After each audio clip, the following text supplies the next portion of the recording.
მოქმედებდა თუ არა დამოუკიდებლად ორგანიზებული დანაშაულებრივი ჯგუფი სოფლის განვითარების სააგენტოში დამოუკიდებლად ეს კითხვა ახლა აქვთ კორუფციის მკვლევარებს მას შემდეგ რაც ფინანსთა სამინისტროს საგამოძიებო სამსახურმა გაავრცელა განცხადება რომლის საფუძველზეც ვკითხულობთ რომ დაკავებულია ერთი პირი თორნიკე კაპანაძე რომელიც არსებული ინფორმაციით სოფლის განვითარების სააგენტოში იკავებდა პროექტების მართვისა და ტექნიკური დახმარების დეპარტამენტის უფროსის პოზიციას ფინანსთა სამინისტრომ გაავრცელა განცხადება რომლის თანახმადაც ვკითხულობთ რომ ბრალდებული პირი სხვა ყოფილ თანამშრომელთან და სხვა წევრებთან ერთად პირადი ქონებრივი სარგებლის მიღების მიზნით აქტიურად ეუფლებოდა გრანტებს იმ თანხებს, რომელიც წესით უნდა გამოეყენებინათ ბენეფიციარებს სასოფლო-სამეურნეო ტექნიკის მისაღებად. გამოძიების თანახმად დადგინდა, რომ სწორედ ბრალდებული პირები გაყალბებული დოკუმენტებით ბენეფიციარების სახელებით მიმართავდნენ სოფლის განვითარების სააგენტოს იმისთვის, რომ მიეღოთ გარკვეული თანხა სასოფლო-სამეურნეო ტექნიკის მისაღებად და სწორედ ეს თანხა 800,000 ლარზე მეტი ირიცხებოდა მათ საბანკო ანგარიშებზე. მანამდე როგორც დადგენილია რამდენიმე დღის წინ 18 ივლისს დააკავეს ამ საქმეზე რამდენიმე პირი, ხოლო ახლა ხდება ცნობილი რომ უკვე დაკავებულია დეპარტამენტის უფროსი. ახლა საინტერესოა გავა თუ არა გამოძიება ხელმძღვანელების, ხვალ ხელმძღვანელების კვალზე, რადგან ამ პერიოდში საუბარია 2021-2024 წლებზე სოფლის განვითარების სამინისტროს პოზიციას იკავებდა ოთარ შამუგია, ის 2022 წლიდან იკავებდა მინისტრის პოზიციას, ხოლო 2021 წელს ეს ამ თანამდებობაზე იყო ლევან დავითაშვილი, რომელმაც 2022 წელს უკვე ოთარ შამუგიას გადააბარა ეს თანამდებობა. ამიტომ საინტერესოა ახლა თუ როგორ გაგრძელდება გამოძიება. ყოველ შემთხვევაში კორუფციის მკვლევარები ამბობენ, რომ დამოუკიდებლად სისტემაში დანაშაულებრივი ჯგუფი ვერ იმოქმედებდა და ამის შესახებ ინფორმაცია ექნებოდა როგორც მინისტრს, ასევე პრემიერ-მინისტრს, მაშინ ამ პოზიციას იკავებდა როგორც ცნობილია ირაკლი ღარიბაშვილი. ამიტომ არაფერია გამორიცხული. კორუფციის მკვლევარები მიიჩნევენ, რომ მაშინ როდესაც ისინი ამ დანაშაულებრივი ჯგუფების შესახებ, კორუფციის შესახებ აქტიურად საუბრობდნენ, არავინ უსმენდა, ხოლო ახლა ხელისუფლება, ქართული ოცნება და უფრო მეტად ირაკლი კობახიძე ცდილობს ხალხს დაანახოს, რომ თითქოს ის სისტემის შიგნით სჯის იმ ადამიანებს, რომლებმაც მოიპარეს სახელმწიფო ქონება, ის გრანტები, რომელიც უნდა გამოეყენებინათ ბენეფიციარებს და ამას აკეთებენ მხოლოდ იმის გამო, რომ ხალხს რეალურად ვერაფერს აძლევენ და ცდილობენ დაანახონ, რომ ახლა სწორედ სისტემის შიგნით იჭერენ იმ ადამიანებს, რომლებმაც მოიპარეს სახელმწიფო ქონება.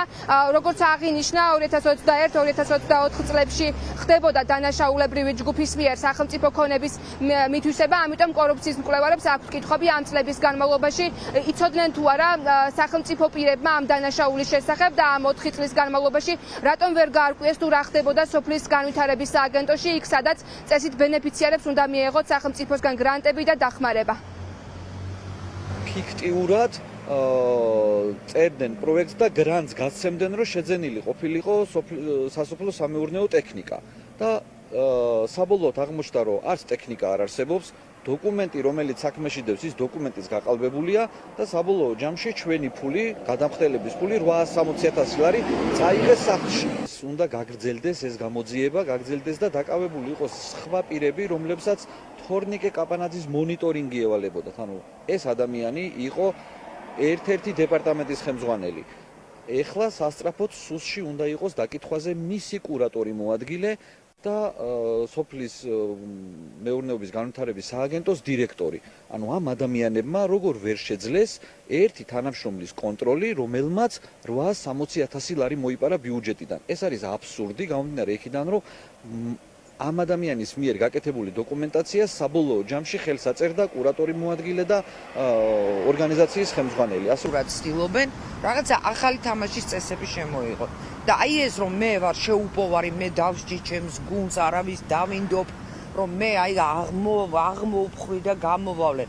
ეხლა თქვენ როგორ ფიქრობთ 2019 წელს რაც ხდებოდა, რაც გაგრძელდა მე ამ წლების განმავლობაში. ეს ვინმე მარიცოდა ქართულ ოცნებაში.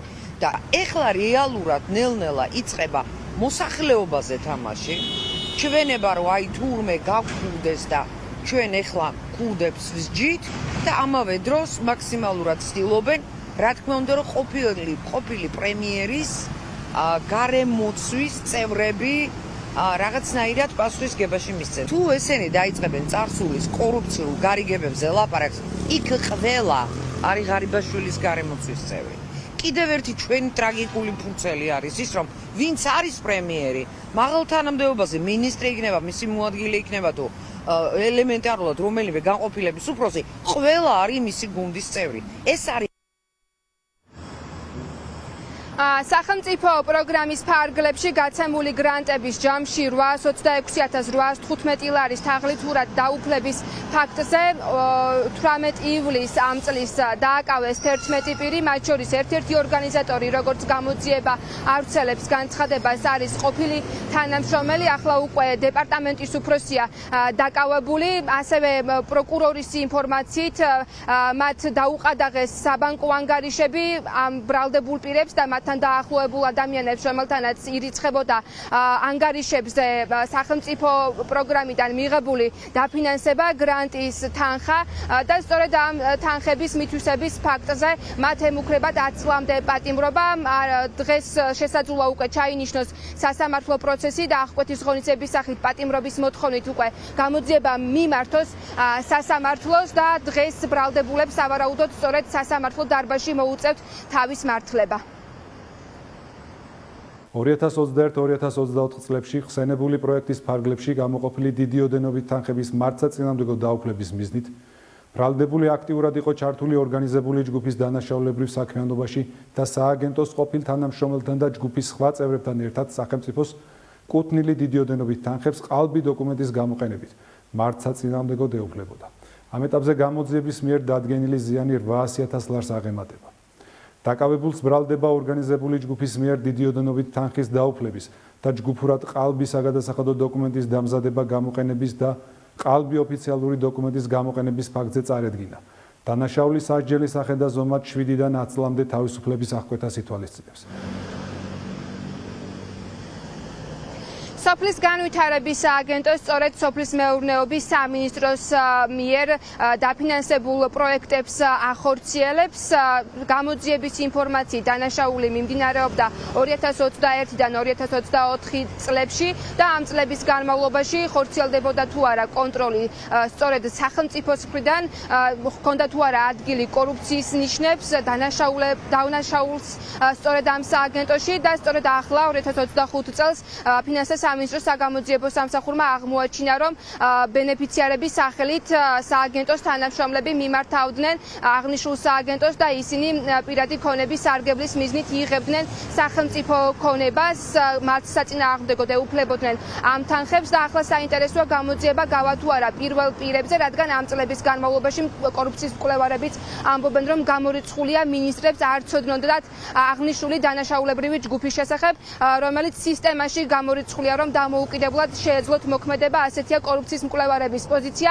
ახლა საინტერესოა თუ როგორ იმართლებენ თავს ბრალდებული პირები სასამართლო პროცესზე და ისინი დაადებენ თუ არა ხელს პირადად მინისტრებს, რომლებსაც კორუფციის მკვლევარების თქმით წესით უნდა ცოდნოდათ აღნიშნული დანაშაულის სააგენტოში.